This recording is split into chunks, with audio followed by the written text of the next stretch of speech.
ملعب ماذا سفيان بوفتيني تعرفه يا كايو لوكاس، تعرفه يا خيمينيز. الكرة بترجع مرة أخرى والكرة بتصل من جديد، المحاولة بتتحول، كرة بترجع مرة أخرى في مكان راحت الكرة في الجهة اليسرى، عرضية روسية. الله!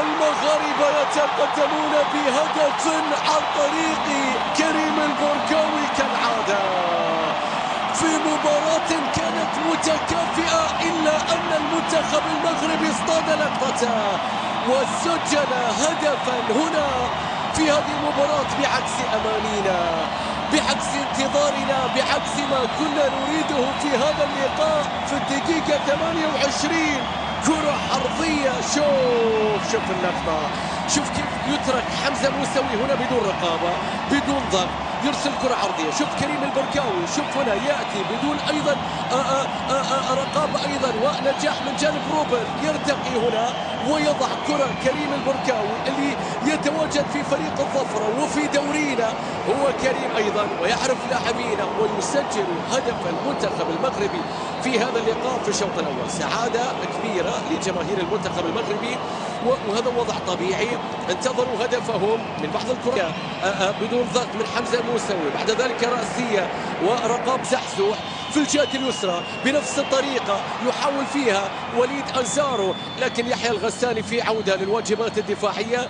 الهدف لا شك بأنه صار أكثر سيطرة وأكثر استحواذا وأكثر تواجدا في ملعبنا الآن، والكرة بترجع مرة أخرى إلى أمين الزحزوح، خالد الضنحاني، والخطأ في اللقطة الماضية لا يمكن تركه في هذه الجاية. خالد انتبه، الهدف كان من هنا أيضا، وهذه اللقطة كان من الممكن الهدف الأول، وكرة ثابتة خطيرة راسية. ساشا يبعد الكرة، تعود الكرة الآن باتجاه بلكسون للمنتخب المغربي، خطيرة تصويبه. الله يا المقبالي، الله يا حمد، يتصدى لهدف محقق للمنتخب المغربي في هذه اللقطة.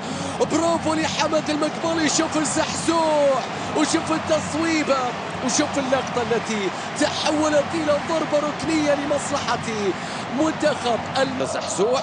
والكرة العرضية، صاروا خطرين، تفوق الآن، تفوق نفسي، تفوق ذهني بعد أن سجلوا الهدف. سيطر الآن بشكل كبير، وصول إلى منطقة الجزاء لتستمر الآن بعد نسخ، نصل إلى النسخة 11.